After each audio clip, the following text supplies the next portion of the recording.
Bienvenue pour cette nouvelle édition des RAF qui, cette année, est une édition en ligne. Comme vous le savez, nous allons évoquer les incidences de la crise sanitaire sur le secteur du cinéma d'animation sous l'angle économique pour cette première table ronde, pour lequel j'accueille Stéphane Lebars, délégué général d'Anime France, à ma droite. Bonjour Stéphane. Bonjour Patrick. Samuel Kaminka de Samka Productions, producteur notamment dans le domaine audiovisuel, mais qui fait aussi beaucoup d'autres choses. Et en ligne avec nous, Marc Bonny, à la fois distributeur au sein de GBK et exploitant cinématographique avec les cinémas Comédia à Lyon. Bonjour à vous trois. Alors que le cinéma d'animation connaissait une importante croissance sur son marché domestique et à l'international ces dernières années, d'ailleurs les données 2019 communiquées par le CNC d'une part et par Audience d'autre part que vous pouvez retrouver sur le site des RADIRAF que nous avons présenté au mois de décembre en témoignent.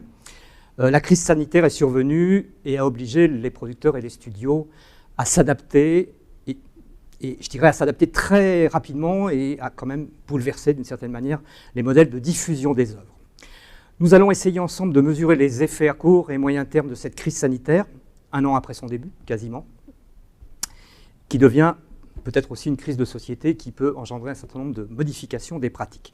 Mais avant d'échanger sur ces sujets, je vais donner la parole à Olivier Henrard, qui est le directeur général délégué du CNC, qui va nous présenter les mesures que le CNC et l'État ont mis en place pour répondre à cette situation exceptionnelle. Bonjour à tous. Vous avez tous eu, créateurs, auteurs, producteurs, diffuseurs, traversé une période angoissante, une période de doute sur l'avenir de vos projets, sur l'avenir de vos structures, sur l'avenir de vos emplois. Il est évident que la maîtrise de la chaîne de fabrication par les studios français a été cruciale pendant cette période et elle a permis, donc grâce à vous, au secteur de l'animation de s'adapter à cette situation inédite et l'activité a ainsi pu continuer. De notre côté, nous avons tous fait avec le ministère de la Culture pour répondre le plus rapidement possible à vos besoins et évidemment c'est notre rôle de vous soutenir dans la crise. Alors, on a mis en place à cet effet une série de mesures d'urgence dès le mois de mars. Je vous les rappelle brièvement. D'abord, évidemment, le CNC a continué à instruire les demandes d'aide et a continué à payer les aides en question selon un rythme non perturbé par le confinement. Ensuite, nous avons abondé les fonds de solidarité pour venir en soutien aux auteurs qui passaient entre les mailles des dispositifs d'État. Pour les producteurs, nous avons permis la mobilisation de manière anticipée des comptes automatiques de soutien à hauteur de 30%. Et nous avons aussi lancé, dès le mois d'avril, un appel à projet de production à distance qui ciblait les enjeux de réorganisation du travail pour permettre la continuité de l'activité de manière délocalisée. Les projets portés par des studios d'animation représentent un tiers des projets soutenus sur la totalité de la filière des industries techniques, ce qui montre la réactivité remarquable de ce secteur. Au total, 29 projets d'investissement ont été soutenus à hauteur de 1 800 000 €. C'est un dynamisme qu'on va continuer à accompagner puisque l'appel à projet en question va rester ouvert tout au long de l'année 2021.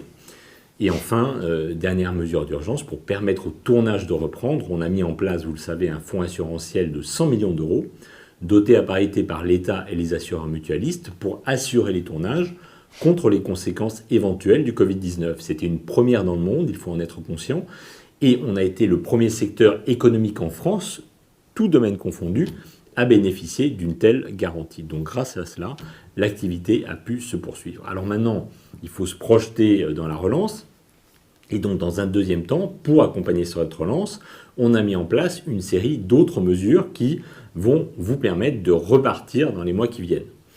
D'abord, pour ce qui concerne le secteur de la production audiovisuelle, nous avons dégagé 36 millions d'euros, ciblés sur un certain nombre d'objectifs, financer davantage de production avec une attention particulière portée aux secteurs les plus fragiles, en particulier les sociétés émergentes, soutenir les sociétés en croissance. Troisième objectif, préserver les capacités d'investissement alors même que les entreprises ont beaucoup souffert pendant des mois. Et quatrième objectif, moderniser notre appareil de production. Alors concrètement, quelles formes ont pris les mesures qui poursuivaient ces quatre objectifs ?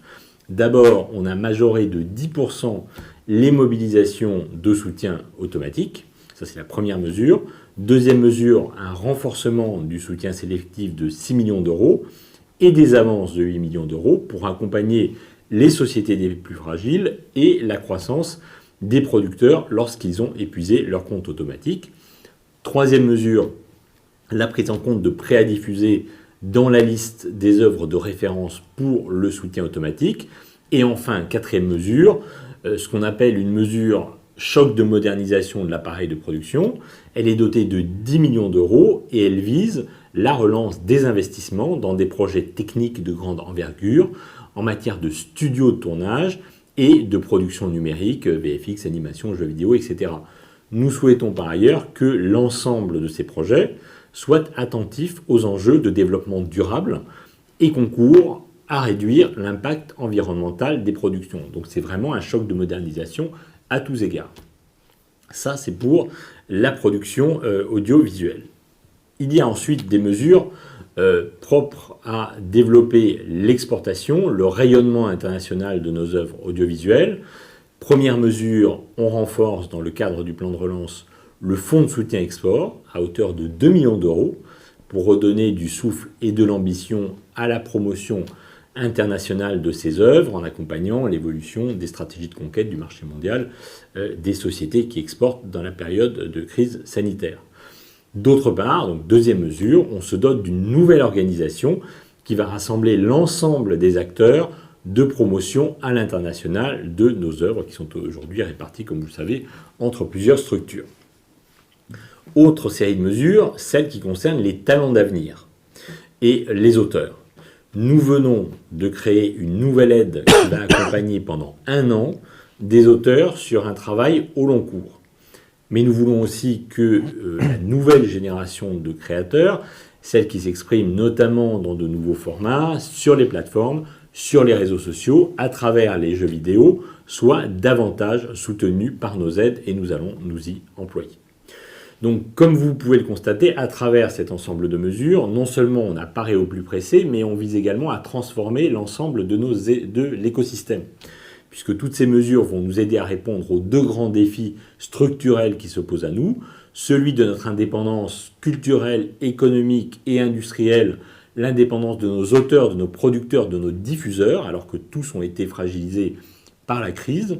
Et le second défi structurel auquel on s'attaque, c'est celui de la jeunesse, qu'il nous faut reconquérir, à qui il faut s'adresser davantage sur les plateformes, à qui aussi il faut s'adresser par le contenu de nos productions, par les nouveaux formats, par les nouveaux sujets que nous abordons à travers nos œuvres.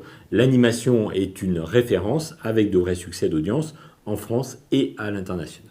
Voilà, chers amis, j'espère avoir été clair, vous avoir donné un large aperçu de ce qui fait l'actualité du Centre national du cinéma pour le renforcement de toute notre filière cinéma audiovisuel. Je vous remercie de votre attention.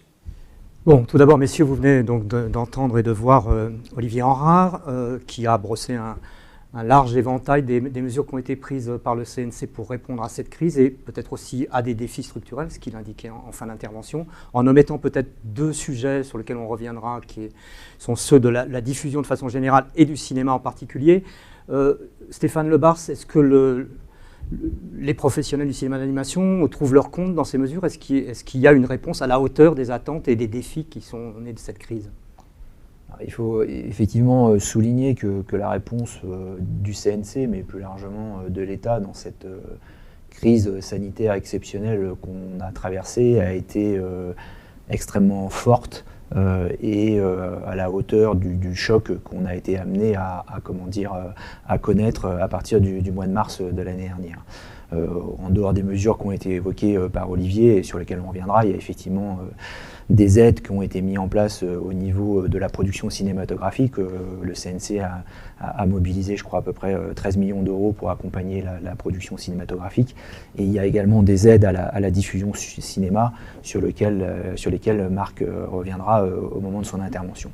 Mais en tout état de cause, je dirais, on a eu la chance en France, il faut le dire, parce qu'on critique souvent ce qui se passe en France, d'avoir, pour le coup, face à cette crise exceptionnelle, une réponse qui a été exceptionnelle et surtout une capacité à modifier tout un tas de règles dans l'environnement des entreprises et notamment aussi sur les questions salariales qui ont permis d'éviter un choc monumental pour les entreprises et derrière pour les salariés qu'elles emploient. Maintenant, effectivement, cette crise perdure, elle touche très différemment le secteur culturel. Le spectacle enregistré qui comprend le cinéma et la télévision est nettement moins touché que le secteur du spectacle vivant. Mais à l'intérieur du spectacle enregistré, il y a effectivement des gens qui sont plus ou moins touchés dans le paysage.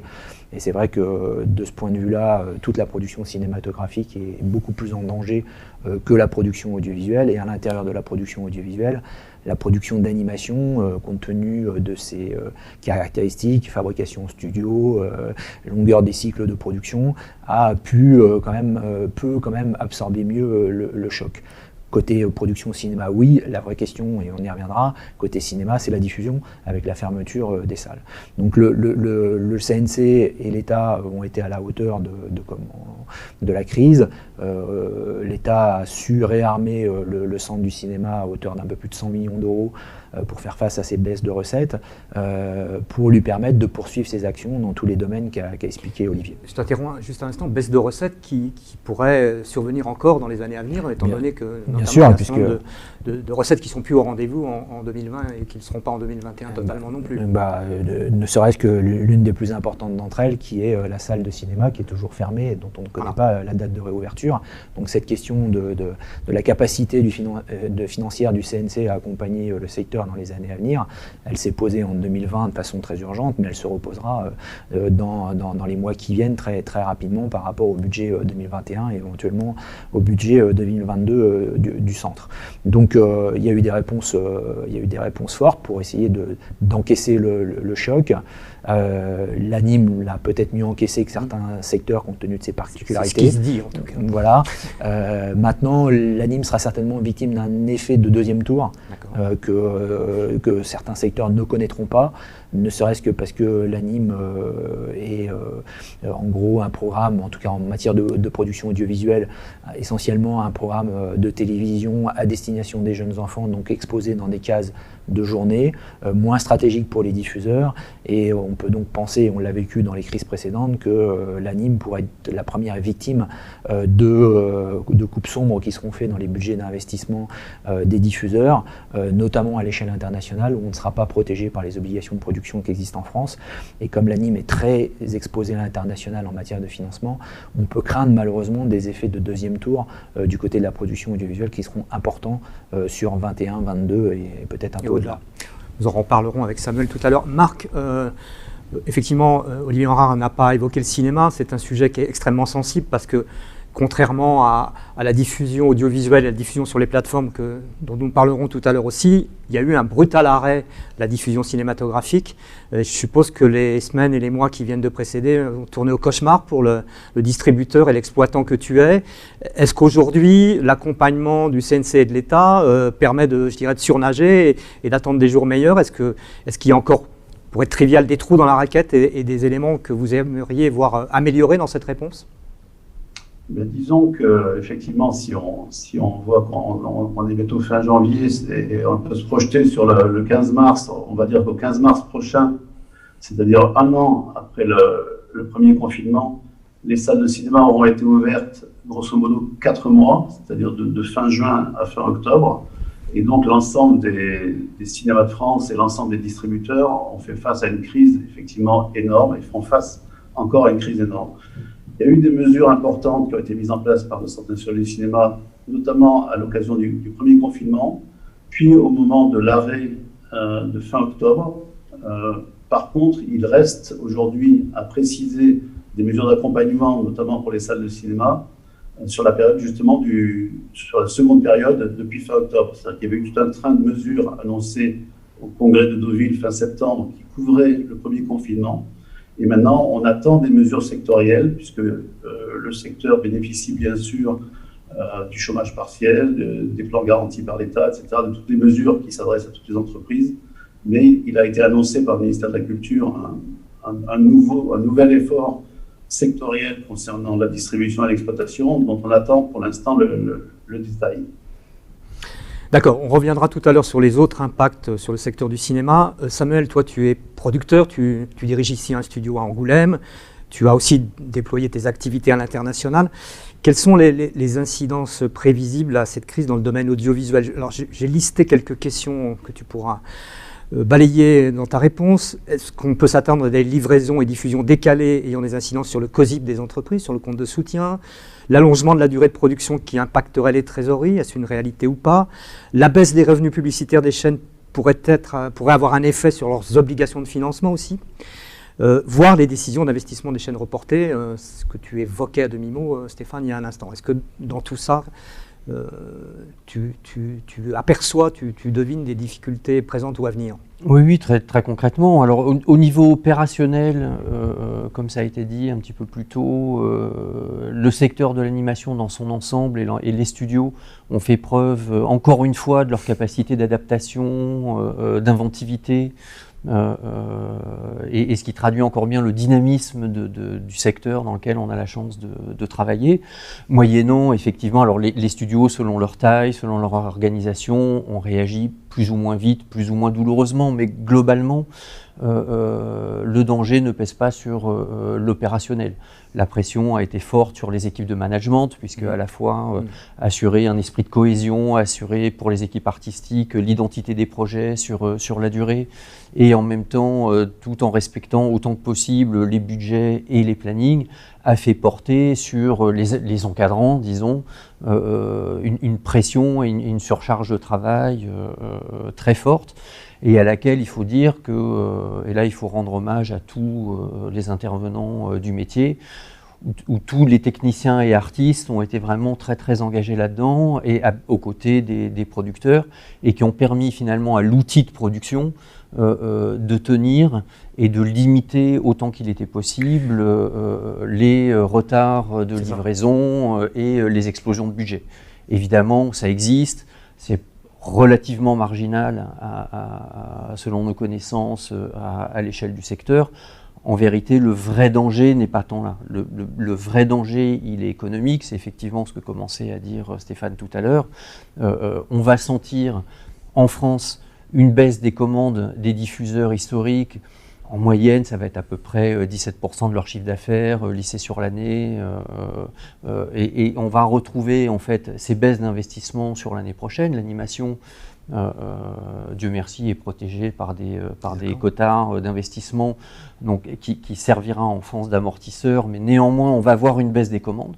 Ça c'est à peu près, enfin c'est même tout à fait certain aujourd'hui, et c'est quelque chose qu'on commence à toucher du doigt. Sur l'année qui vient de s'écouler, il y a eu au moment du premier confinement un effet de sidération des diffuseurs qui ont vu dans les premières semaines des chutes de revenus comparées à l'année précédente de l'ordre de 40%. Il y a eu une espèce d'effet j'ai failli dire de tétanie, mais je vais bien compréhensible chez les chaînes, du coup, qui avaient besoin d'avoir une meilleure idée de leur visibilité financière présente et à venir, afin de déterminer leur politique d'investissement. Ce qui est en soi tout à fait compréhensible. Est-ce que l'inquiétude peut être... Pardon, je te laisse finir et je reviendrai sur ma question. En fait, donc il y a eu des décisions qui ont été différées. Donc là, il y a eu des impacts déjà visibles sur les activités des entreprises. Néanmoins, c'est cette année et probablement l'année prochaine que le choc va être le plus difficile. Ici, par une baisse des investissements des diffuseurs, dont on peut espérer qu'elle sera partiellement compensée par les obligations d'investissement qui vont peser sur les plateformes et qui va s'appliquer très certainement à partir du mois de juillet. Donc à un niveau macroéconomique, on peut espérer que le choc sera légèrement amorti. Néanmoins, ce que ça va créer, c'est que les plateformes ne s'adressent pas nécessairement au même type de studios et de sociétés de production. En particulier, quand on commence ce type d'activité, enfin pour ces clients-là, ils vont privilégier les structures très établies et les marques établies. Donc il va y avoir, on va sentir, même si au niveau macroéconomique, on peut espérer un choc de limiter, en tout cas en France, et je reviendrai sur l'international, on peut espérer en France un choc relativement maîtrisé. Il n'empêche qu'on n'est pas à l'abri d'un petit changement de géographie dans le secteur. Il va falloir nous, à l'échelle d'Anime France et des autorités publiques, d'ailleurs c'est ce que disait le CNC tout à l'heure, être particulièrement vigilant à la protection des studios émergents et des structures et des structures plus petites. À l'international, en revanche, où les amortisseurs existent beaucoup moins qu'en France, voire dans la majeure partie des territoires n'existent absolument pas. L'animation traditionnellement, je veux dire, n'est pas un secteur d'investissement de priorité. Et là, il est évident qu'on va voir, et on le voit déjà, des diffuseurs ou des acteurs du secteur, quels qu'ils soient, ou investisseurs, dont les prix, on constate déjà une baisse des prix, c'est-à-dire une attitude beaucoup plus agressive. Ils ont des stocks, donc ils peuvent vivre assez longtemps sur les stocks, donc on peut tout à fait anticiper une baisse des investissements à l'international et une baisse des catalogues. Et comme le disait Stéphane tout à l'heure, nous on est ici en France une industrie de l'animation extrêmement dépendante des recettes étrangères. Comme les investissements, les chaînes payent au maximum 25% d'un devis de production, on est contraint d'aller chercher entre la moitié et un tiers de nos financements à l'international. Donc la France va être extrêmement sous pression et les producteurs vont être extrêmement sous pression parce qu'aujourd'hui, quand on peut prendre un risque financier pour déclencher une production sur la base de prévisions de recettes, aujourd'hui, déjà dès cette année, ça va devenir beaucoup plus compliqué de prendre ce genre de risque. Une des bonnes nouvelles, quelque part, du secteur, c'est que le premier confinement, notamment, a fait la démonstration de l'utilité de France 4, avec des succès d'audience et un positionnement qui était important. Ce qui a pu, on s'est dit que cette preuve manifeste pourrait inciter le gouvernement à changer son fusil d'épaule et à revenir sur l'extinction de la chaîne. Or, manifestement, à la surprise générale et en dépit du bon sens, parce que ça soit un niveau politique de question de fracture numérique, que ça soit un niveau économique, c'est-à-dire les économies vont être quasiment inexistantes pour le groupe France Télévisions, que ça soit en termes de destruction de valeur. Le groupe M6 vient d'acheter Gulli pour à peu près 200 millions d'euros au moment où France Télévisions dit bon ok, fermons la chaîne sans autre forme. À un moment où l'industrie va avoir besoin du soutien du service public, puisque le service public a sanctuarisé ses investissements dans la création, à un moment donné, on va tout à fait avoir besoin de ce soutien crucial du service public. Donc là, pour nous, ça va être un des sujets très importants. Si je résume, la réponse des professionnels a amené à un état de santé immédiat du secteur de l'animation qui est plutôt bon, une très bonne résistance à cette période difficile. Par contre, l'avenir porte un certain nombre d'incertitudes que tu viens de décrire longuement et avec précision. Je vais me tourner vers Marc. Marc, je l'ai dit, je pense que les semaines qui viennent de passer ont été terribles pour les professionnels qui exercent ton métier, que ce soit la distribution ou l'exploitation. La question des sorties salles et de l'embouteillage, encore une fois je prends un terme un peu trivial, mais des films qui ne sont pas sortis, ceux qui sont désormais en phase de finition et qui vont se présenter pour sortir en salle, est j'imagine une des questions épineuses qui vont se présenter à vous. Bien sûr, disons, plus la durée de fermeture des salles s'allonge, et c'est ce qui est en train de se passer en ce moment, plus le nombre de films qui sont en stock, entre guillemets, chez les distributeurs, grandit. Il sort en France habituellement entre 12 et 15 films par semaine. Donc je vous laisse calculer, si l'arrêt des salles est pendant 5 mois ou 6 mois, on va se retrouver devant une problématique absolument impossible à résoudre. C'est-à-dire l'ensemble de ces films ne pourront pas sortir en salle. Donc il y a un certain nombre de films qui ne sortiront pas. Peut-être certains trouveront une autre issue sur les plateformes, mais à mon avis, ça sera une minorité. La plupart des films vont être perdus, je pense. Enfin, il y a des films qui vont être gâchés dans cette affaire, c'est-à-dire qu'ils n'auront pas la possibilité de sortir en salle. Parce que mécaniquement, ça ne sera pas possible, puisqu'au moment où les salles vont rouvrir, il y aura les nouveautés. Donc tous les distributeurs aujourd'hui font face effectivement à des difficultés de films en stock, c'est-à-dire des investissements qui ont été faits, des minimums garantis qui ont été payés ou qui ont été engagés, et qui évidemment les freinent les distributeurs à engager à nouveau des minimums garantis sur des films à venir. Enfin, on se retrouve dans cette situation aujourd'hui au niveau de la distribution. Oui, ce que tu nous dis là, c'est qu'au-delà de la situation présente et de cet embouteillage, ça peut impacter durablement le financement du cinéma. Bien sûr. Parce que la capacité à investir sera impactée par par les conséquences de la crise. Les distributeurs ont, comme je disais, des investissements en cours, mais qui ne peuvent pas réaliser, donc sur lesquels les films ne sortant pas en salle, les recettes ne peuvent pas entrer. Et d'autre part, il y a pas mal de distributeurs aussi qui ont perdu de l'argent dans les différents épisodes de confinement, c'est-à-dire des films qui sont sortis, qui n'ont été exploités qu'une semaine, ou 2 semaines, ou 3 semaines, etc. Il y a une déperdition, même si le CNC a amené des aides dans certains cas de figure. Je pense que chaque distributeur a eu des difficultés particulières cette année et tout le monde il va y avoir un petit principe de prudence, je pense.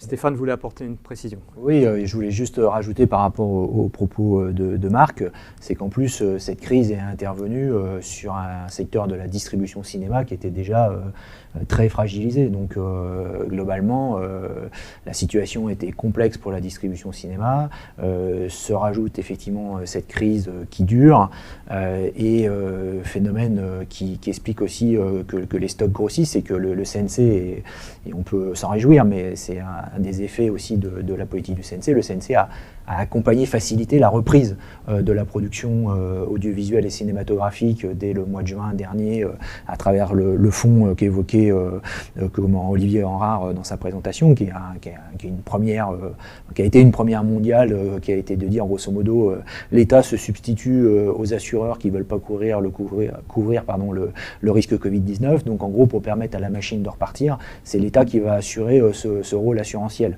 Et donc ça a été extrêmement efficace et ça a permis pendant l'été et pendant l'automne de relancer la machine de production, qui a donc fait grossir aussi le stock de films en attente. Donc effectivement, comme le souligne Marc, il y a un embouteillage important, des distributeurs qui n'ont pas réalisé les investissements qu'ils ont pu consentir sur les films précédents, et donc la difficulté à réinvestir sur les films qui arrivent, quoi. Et c'est vrai que on peut se dire. J'ajouterais aussi que par rapport à la capacité ou à la décision d'investir sur de nouveaux films, ce qui entre en ligne de compte aussi aujourd'hui, c'est l'ensemble des incertitudes et des interrogations sur dans quelle proportion le public va avoir envie de revenir en salle, quel type de public va être prioritaire à revenir en salle, pour voir quel type de film. Il y a énormément d'interrogations aujourd'hui. Plus le temps passe, plus les interrogations grandissent à ce sujet-là.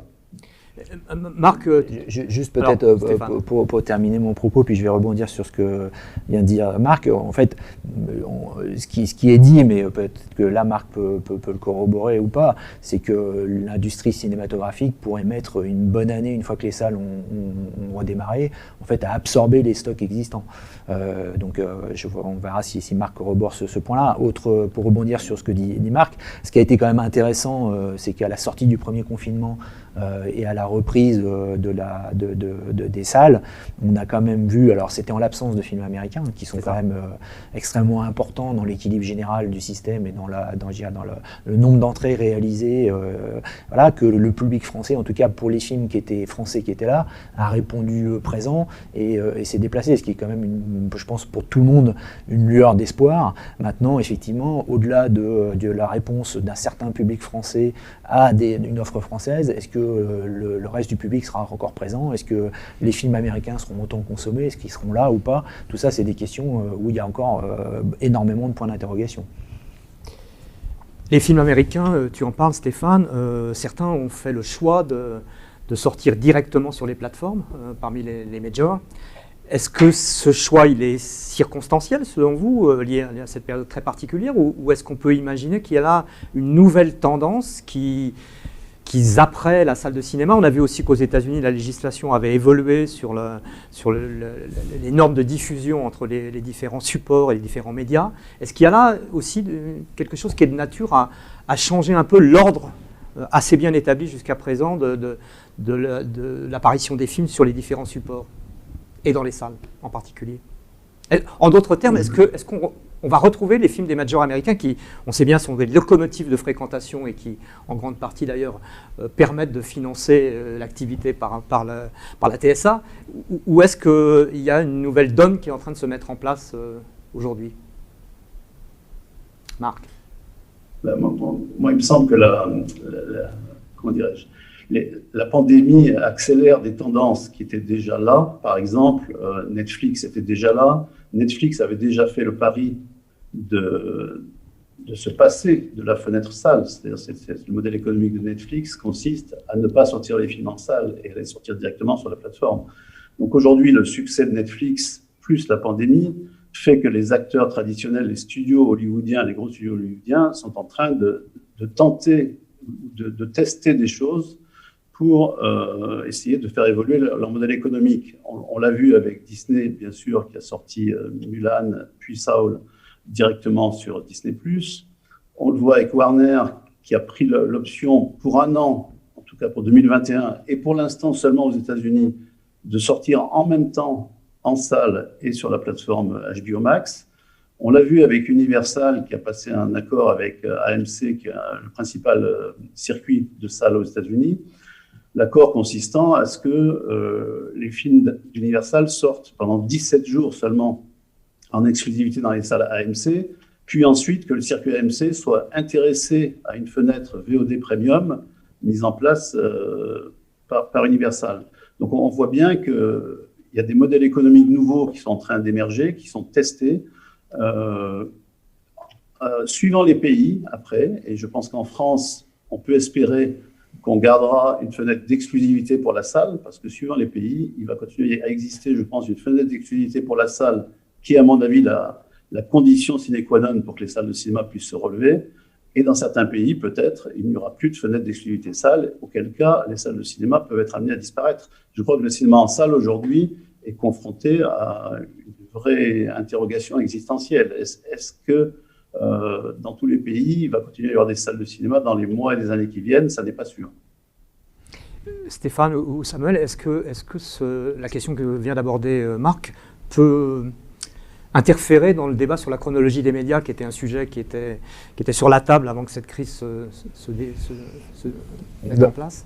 C'est un sujet qui était sur la table, mais qui est encore plus sur la table en ce moment, puisque suite à la, comment dire, à la publication de l'ordonnance intégrant les plateformes internationales dans les obligations françaises, il y a de déclencher parallèlement une négociation sur la chronologie des médias qui va réunir l'ensemble des acteurs concernés. Voilà, je pense que Marc le soulignait à juste titre, il va y avoir des réponses très différentes des différents opérateurs. Qui testent beaucoup de choses en ce moment, il va y avoir des réponses aussi très différentes en fonction des territoires, et la France est un des pays où effectivement est organisée la sortie salle et les passages successifs des films de cinéma sur les différents médias, et je pense que l'ensemble des acteurs, en tout cas en France, sont très attachés à maintenir un tissu des salles extrêmement fort, et sont convaincus de l'importance de la salle dans l'exploitation cinématographique des œuvres, et qu'il y aura un accord au niveau interprofessionnel pour protéger au mieux la salle dans les années à venir. Mais la situation française ne sera pas, et Marc le souligne à juste titre, forcément la réponse qui sera opérée sur l'ensemble des territoires, et le cinéma a besoin aussi d'être exposé dans les autres territoires pour pouvoir être financé. Bien entendu.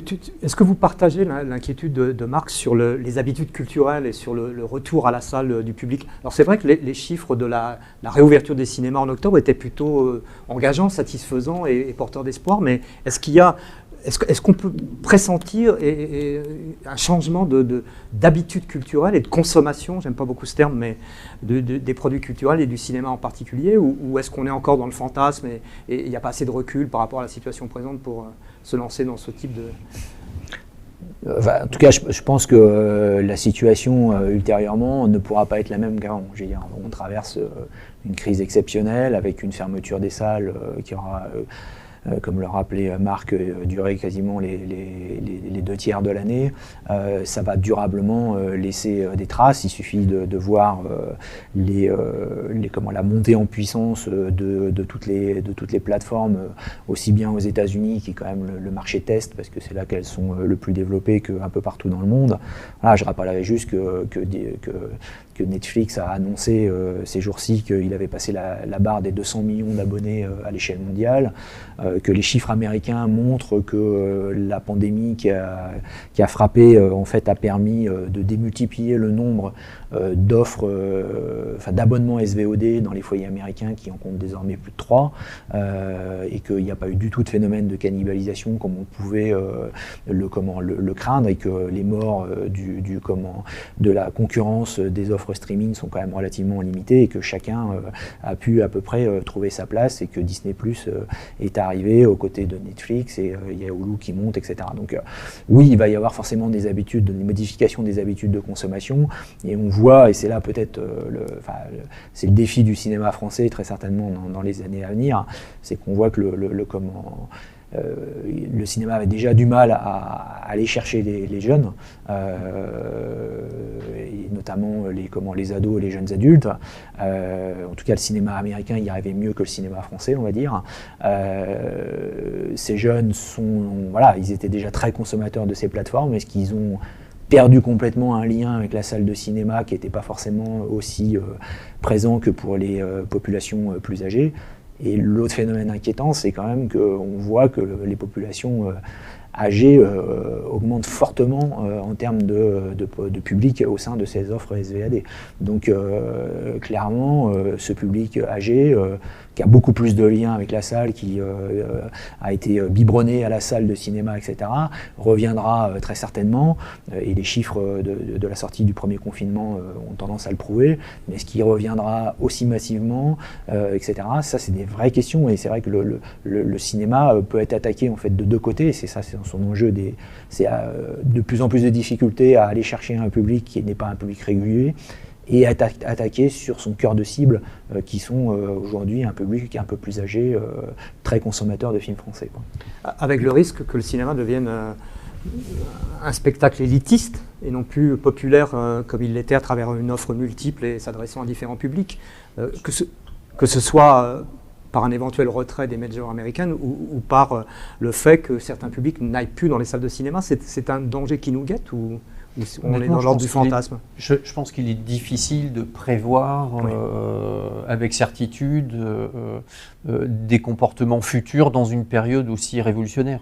C'est-à-dire que là, ce qui est très compliqué pour la visibilité du secteur, et on fait des métiers avec des cycles de production qui sont longs, où la visibilité est un élément essentiel de la décision et de l'investissement. On cumule une révolution du système de diffusion qui est quand même qui arrive une fois toutes les 2 générations, et une pandémie mondiale comme on n'en voit qu'une fois par siècle. Et les deux phénomènes viennent se superposer l'un à l'autre et sont en fait, comme le disait tout à l'heure Marc, constituent un catalyseur en fait très important. Probablement que ça va, on le voit d'ailleurs, ça accélère des modifications de comportement. Néanmoins, si on essaye de regarder le verre à moitié plein, les populations et à l'échelle mondiale, je pense, n'en peuvent plus de regarder les films sur le canapé, et qu'à un moment donné, on peut se dire que le cinéma n'a pas tout à fait tué la photographie, et qu'il continuera d'y avoir une consommation sale. Qui est un mode de perception et de consommation complètement différente. Est-ce que ça va se rapprocher du spectacle vivant? Je veux dire, moi, à titre personnel, je suis incapable de le prédire à cette distance-là. Néanmoins, c'est une offre qui est tellement complémentaire que j'ai du mal à imaginer que, malgré les dangers que soulignaient Stéphane et Marc, qui sont parfaitement réels et sur lesquels il faut être extrêmement vigilant, on peut aussi s'autoriser une petite lueur d'espoir, mais il va falloir travailler dur pour que la flamme s'éteigne pas. Et c'est vrai que la France a un rapport très particulier, notamment à la salle, et une diversité de cinéma dans chacun de ces genres qui n'est pas la chose la plus commune à travers le monde. On est une nation de cinéma et une diversité d'exploitation aussi, avec et de diversité de films et de schémas d'exploitation, et les films français font des scores que les autres cinémas nationaux ne font pas. Bien, j'ai bien envie de finir sur cette note relativement optimiste, à moins que l'un de vous, messieurs, Stéphane, Marc, Veuillez... Moi, je voulais juste aussi essayer d'amener une petite note d'optimisme. Je prends. En revenant sur les films d'animation, pour constater quand même que pendant la période d'été, qui était la réouverture après le confinement, les films d'animation, que ce soit Yakari, Bigfoot Family ou Scooby, ont très bien marché. Et sur les vacances de Toussaint, juste avant le deuxième confinement, que ce soit les Trolls 2, Petit Vampire, Calamity, ces films-là étaient aussi des films qui étaient en train de trouver tout à fait leur marché. Et il faut aussi remarquer que c'est cette année, enfin en 2020, que le record d'entrée au Japon, qui était tenu par le voyage de Chihiro depuis 2001, a été battu par Demon Slayer, avec des recettes absolument énormes, ce qui prouve bien qu'à un moment donné, quand les cinémas sont ouverts et que l'offre est attirante, il peut y avoir du monde dans les salles. Eh bien, ce sera notre conclusion. Merci à vous trois, merci Marc à distance, merci Samuel, merci Stéphane. Merci. À très vite. Salut Marc, merci.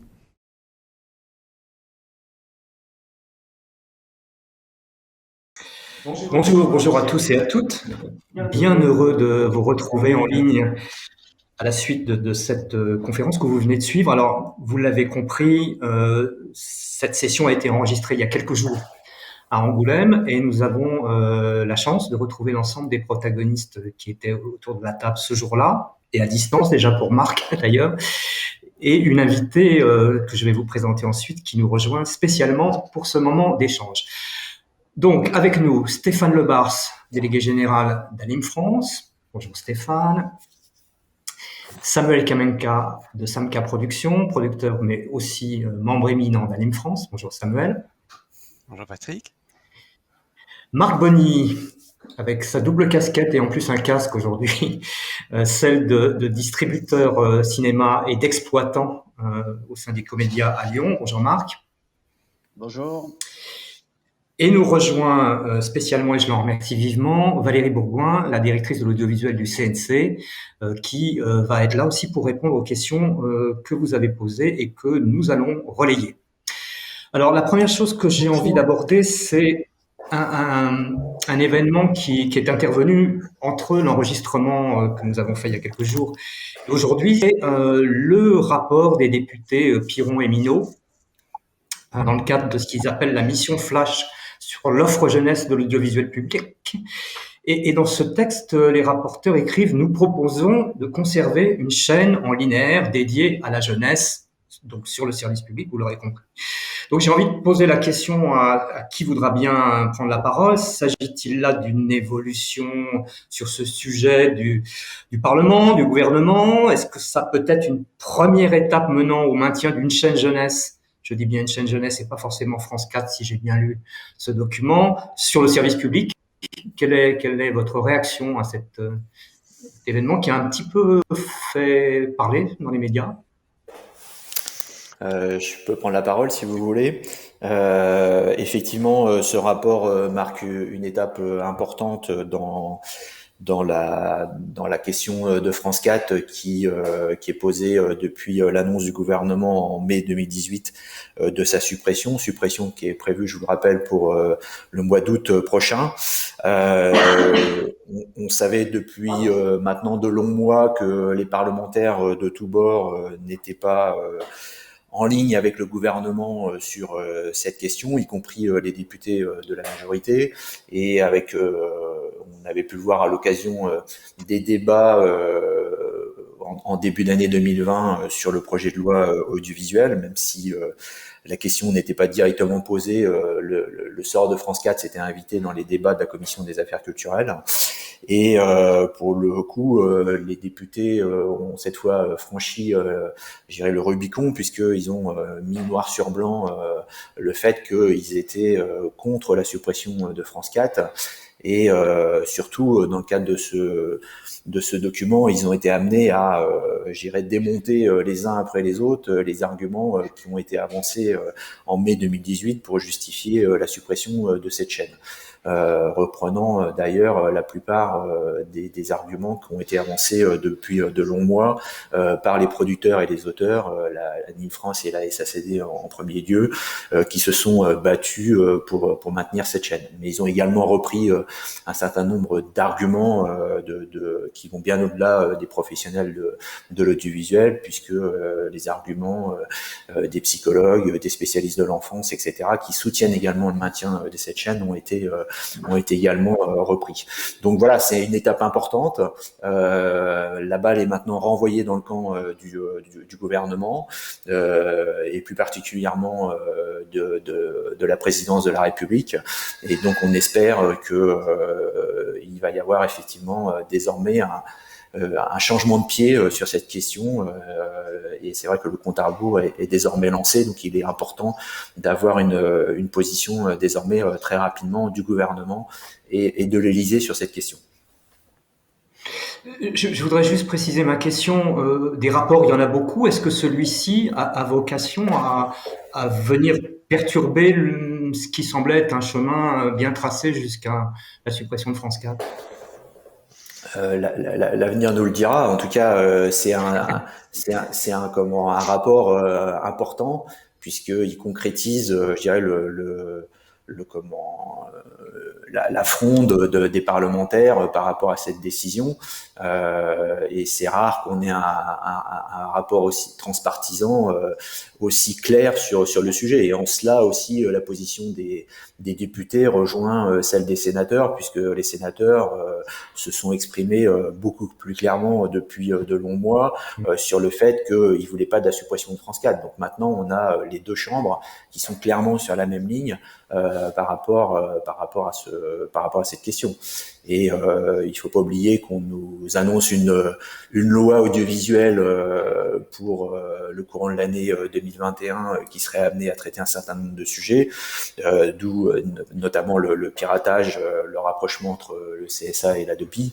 Il est bien évident que cette question s'invitera dans les débats parlementaires si le gouvernement n'a pas pris une décision d'ici là qui va dans le bon sens. Très bien, on va essayer de se satisfaire de cet horizon un peu plus clair que celui qui se présentait à nous jusqu'à présent. Durant la conférence, tu l'as constaté, Valérie, sans doute, a été évoquée à la fois la situation, ma foi, convenable, je vais employer ce terme-là, de l'animation française au regard des conditions dans lesquelles nous évoluons tous, et en même temps, une inquiétude sur ce qui pourrait être un effet retard, un deuxième temps, une deuxième lame qui pourrait intervenir à un moment ou à un autre. Je voudrais savoir si toi, tu as pour le CNC évidemment une opinion là-dessus. Je pense à plusieurs sujets. Je pense effectivement à ce que les chaînes publiques pourraient subir comme aléas budgétaires. Je pense aussi, j'ai retrouvé une interview de Marc Dupont-Avis en juin 2020 qui disait les hypothèses de contraction de la commande des chaînes privées sont de l'ordre de 30% et au moins 15% pour l'animation. Est-ce que 7 mois après, cette hypothèse reste plausible? Enfin, qu'en est-il de ces interrogations majeures? Alors, plusieurs choses. Nous, on a fait le bilan on commence à faire le bilan réel de la production audiovisuelle 2020. Et effectivement, sur l'animation, on a senti une très légère contraction, c'est-à-dire que le volume de production qu'on a enregistré, tout ça n'est pas définitif à ce stade, je tiens vraiment à le dire, mais ça correspondrait à environ 2 séries de moins par rapport à l'année dernière. Donc ça, c'est le constat 2020. Ensuite, sur ce qui va se passer cette année. Évidemment, c'est un peu difficile d'avoir une vision précise de tout ça, mais nous, en tout cas, quand on regarde l'évolution des recettes des chaînes qui ont été effectivement impactées par la baisse de la publicité, on n'est pas du tout dans des chiffres qui étaient évoqués, on est plutôt dans des fourchettes beaucoup plus faibles. Ensuite, c'est sûr que la baisse des recettes publicitaires va avoir un impact sur les obligations de production, mis à part sur France Télé évidemment, mais sinon c'est sûr que ça va avoir un impact sur les obligations de production. C'est aussi pour ça que nous, en tout cas côté audiovisuel, tout le plan de relance, on l'a situé en 2021 et non pas avec un démarrage 2020. Dans notre réflexion, on avait anticipé le fait que les producteurs allaient être très impactés sur la diffusion et la livraison de leurs programmes cette année et qu'ils auraient aussi beaucoup plus de difficultés à produire l'année prochaine. Donc c'est pour ça que l'intégralité de nos mesures, on les a positionnées en 2021 et non pas après, je reviendrai dessus si nécessaire. Voilà. Est-ce qu'il existe aussi, ça a été évoqué durant la conférence que nous venons d'entendre, aussi une inquiétude au niveau de l'export? C'est-à-dire, on sait bien que l'animation française est d'une certaine manière relativement dépendante de la coproduction internationale. Je reprenais les chiffres à hauteur de plus de 26% pour 2019 et des ventes. 111 millions d'euros en 2019. Est-ce que là aussi, le CNC peut avoir des indicateurs sur le paysage international et la manière dont il va impacter la production française? Alors, à ce stade-là, on n'a pas de regard là-dessus, mais je rejoins ce qui a été évoqué par Stéphane, je crois, sur les investissements à l'étranger. C'est sûr que les chaînes étrangères doivent avoir aujourd'hui beaucoup de programmes en catalogue et qu'elles auront peut-être moins tendance à investir dans la production et ça va être un problème pour l'animation. Ensuite, nous, à ce stade, on n'a pas de données fiables sur la question des préfinancements, puisque l'enjeu pour l'animation, évidemment, il y a la partie export et vente, mais il y a surtout la partie préfinancement. Et là, nous, on sera très attentifs à ce que nous diront les producteurs sur ce sujet-là. Pour qu'on essaie de voir voilà, dans quelle mesure on peut faire des choses. Mais on a aussi... on renforce aussi nos dispositifs de soutien. Ça peut peut-être aider un peu. Très bien.